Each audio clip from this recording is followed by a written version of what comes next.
Sadar kau jendela. Baik, Gusti. Gusti Tumenggung, apa yang telah terjadi? Ada seseorang yang akan membunuhku. Dia lari lewat jendela. Tapi Kanda tidak apa-apa kan? Seperti yang tidak lihat. Kanda tidak apa-apa. Maaf, di kaki Gusti ada.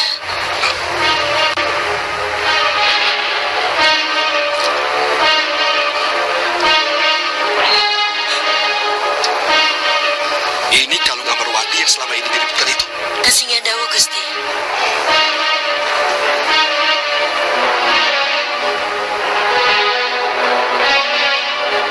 Pada malam hari di suatu kejadian hujan yang sangat lebat Sang Tumenggung, Cokro Nanggolo didatangi oleh seseorang yang bertopeng, yang mana ia pun ingin dibunuh oleh sang bertopeng tersebut, hingga pada akhirnya Sang Tumenggung terbangun dan ia melawan akan penjahat bertopeng tersebut, hingga ia pun sang penjahat bertopeng, meninggalkan akan petunjuk, sebuah kalung, untuk menyalahkan Putri Ambarwati, dan kemudian sang anak datang hingga pada akhirnya, ia melihat akan kalung tersebut, yang sebenarnya ia mengetahui akan kejadian yang sebenarnya, dan kemudian bukti-buktinya mengarahkan kepada Sang Roro Ambarwati. Bisa lolos, tetapi bukti-bukti tertinggal. Itu memang milik Amarwati. Tapi, tidak mungkin dia senekat itu. Turonggo, betul pisau ini dan kalung ini milik Amarwati? Pisau itu memang miliknya, Gusti. Tapi, kalung itu pemberian Raden Sombo. Yuda Turonggo, kenapa harus menyebut-nyebut kalau kalung itu pemberian dari saya? Dan apa hubungannya dengan peristiwa ini? Rupanya kau lupa, Yuda Turonggo. Kalau pisau itu juga pemberian darimu.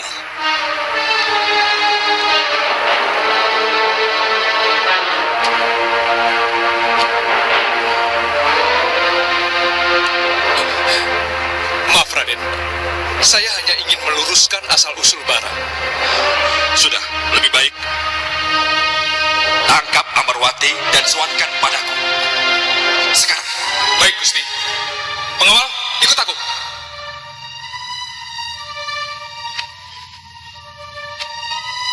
Sombo, Pantisari cukup jauh. Dan sekarang ini hujan lebat. Bagaimana kamu bisa mendengar keributan di sini? Para prajurit mengejar sampai Pantisari, Romo. Bagaimana saya tidak mendengar keadaan tersebut?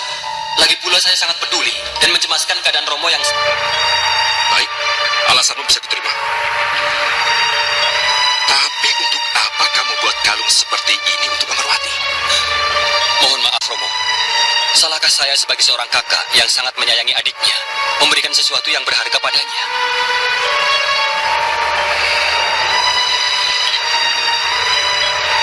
Kuharap apa yang terucap dari bibirmu sesuai dengan yang ada dalam hati nuranimu, Sombo.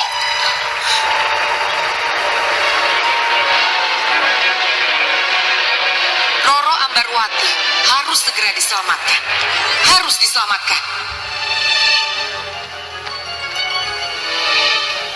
Apa yang harus saya lakukan, Kanjeng Ratu? Sadarkan Yudo Turonggo. Dialah yang bisa menolong Ambarwati. Baik, Kanjeng Ratu.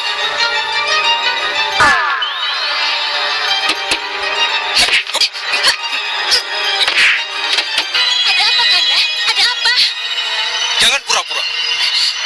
Ada apa? Ada apa sebenarnya, Kanda? Benar kamu tidak tahu apa yang telah terjadi? Hah? Saya tidak tahu. Sebenarnya apa yang terjadi, Kanda? Mana kalungmu? Ini? Mana? Di mana? Kemana kalungnya? Iya, kalung itu sekarang sudah berada di tangan Gusti Tumenggung. Kenapa bisa ada di sana? Seseorang telah mencurinya darimu. Dan bukan hanya itu, Amarwati. Pisau latihanmu juga sudah berada di sana. Pisau? Iya.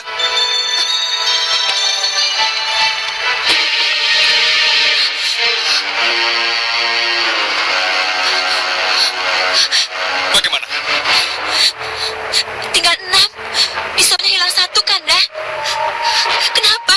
Kenapa bisa begini?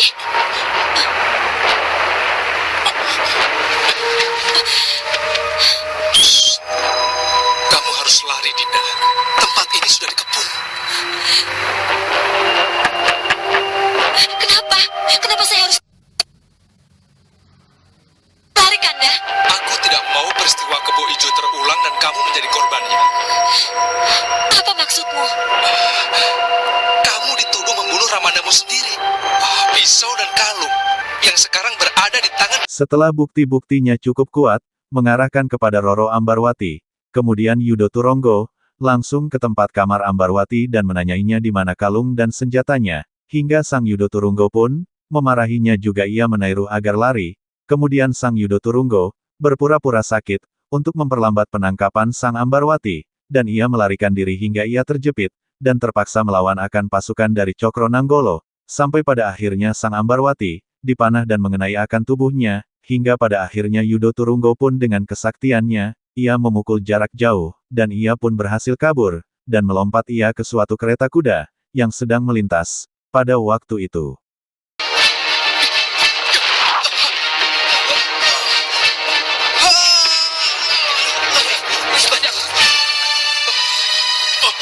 Apa yang terjadi? Dia kabur. Sudah, biar aku saja. Kalian ke sana, cepat, cepat.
Biarkan saja. Kalaupun bisa lolos, dia tidak akan mungkin selamat. Iya, saya yakin. Setidaknya 3 anak panah telah melukainya. Oh. Iya. Lolos lagi. Tapi kalian yakin Amarwati terluka parah? Ini menyedihkan, Yudo Turonggo. Menyedihkan.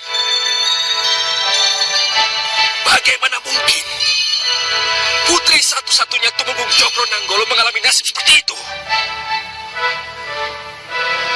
Aku menangis karena kepergiannya.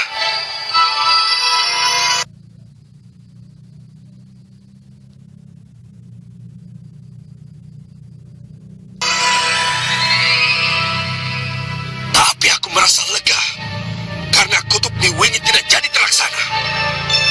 Aku Tumenggung Cokro Nanggolo tidak jadi mati seperti yang diramalkan.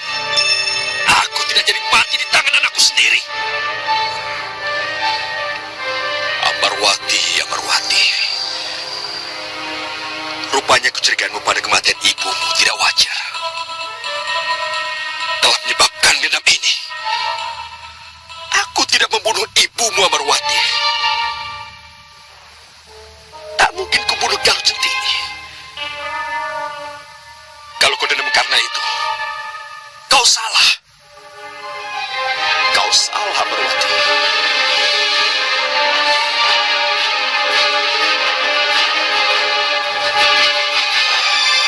Sayang sekali, Nanda Raden. Sayang sekali kalau Nanda Raden tidak bisa menggunakan kesempatan yang ada. Untuk apa semua jerih payah kita selama ini? Kalau pada akhirnya Ambarwati berhasil kabur dan Sang Tumenggung tetap masih hidup. Apa jadinya nanti? Kalau kalung yang sekarang berada di tangan Tumenggung pada akhirnya nanti justru akan menjadi bahan untuk mencelakakan kita.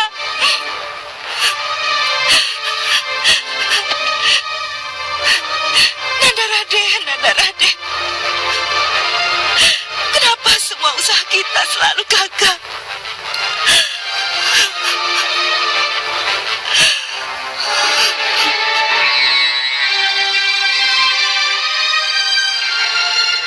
Terima kasih, kusir gerobak yang baik.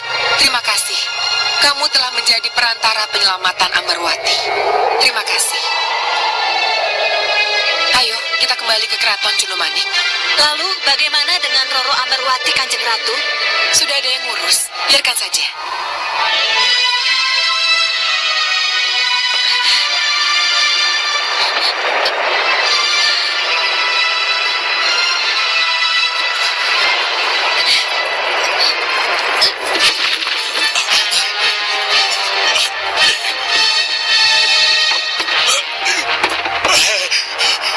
Siapa dia? Perempuan cantik, juragan. Orang sakit juga. Siapapun dia, harus cepat kita tolong. Ayo, cepat. Jangan. Ya.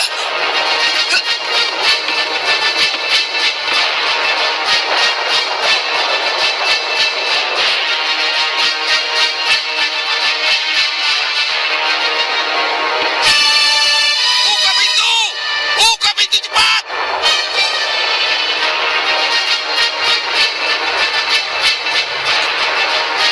Di sisi lain, sesampainya di kediaman seorang warga, Ambarwati pun diobati oleh sang tabib yang bisa untuk menyembuhkannya, hingga pada akhirnya, Ambarwati pun dapat disembuhkan, hingga ia pun disuruh untuk beristirahat, sampai akhirnya ia pulih kembali. Ayo, cepat kita bawa ke tabib Namfu. Iya, iya.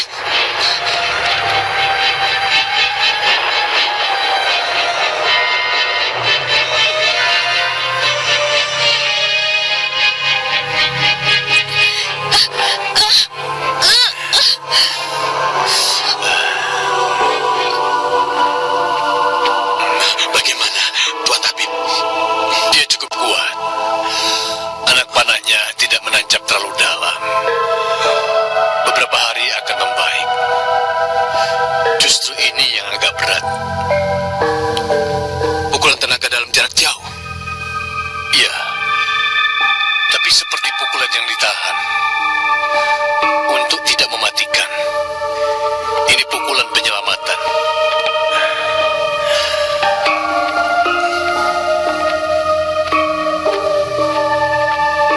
Kenapa sampai terjadi seperti itu? Nanti sesudah minum obat yang kamu buat, baru bisa kita ajak bicara. Ya.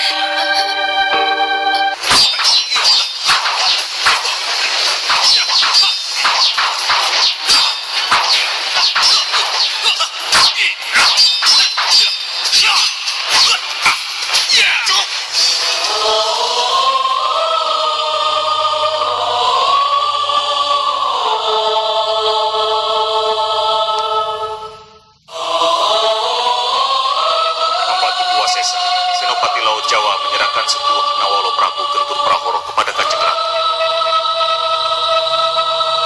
Mohon diterima Kanjeng Ratu.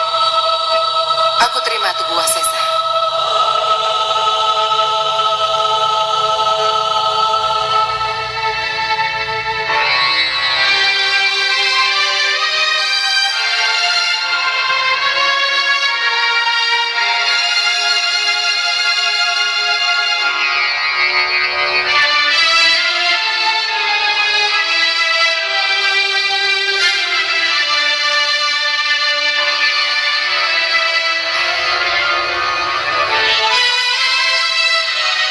Sin berpindah ke tempat kerajaan Nyi Roro Kidul, kedatangan duta dari kerajaan Laut Jawa. Ia menyampaikan bahwasanya Sang Ratu Kidul disuruh untuk menjadi seorang juri, yang mana Sang Ratu Kidul menerima akan tugasnya tersebut, hingga ia pun berencana untuk mengutus Dewi Lanjar atau adiknya untuk menjadi juri dalam adu tanding di Laut Jawa tersebut. Dan sampaikan pesanku kepada junjunganmu, Sang Prabu Gentur Prahoro.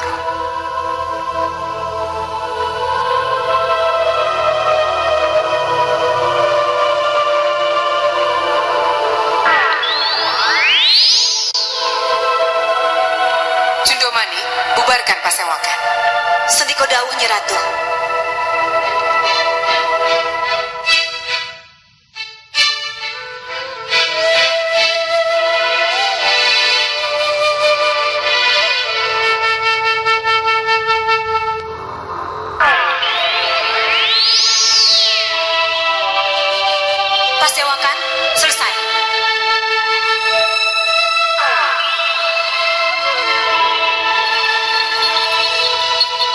tidak mengerti kenapa Yunda menunjuk Dinda sebagai juri. Dinda tidak menganggap itu sebagai kehormatan. Pantaskah Dinda menerimanya? Kerendahan hati Dinda lah yang membuat Dinda pantas menerimanya.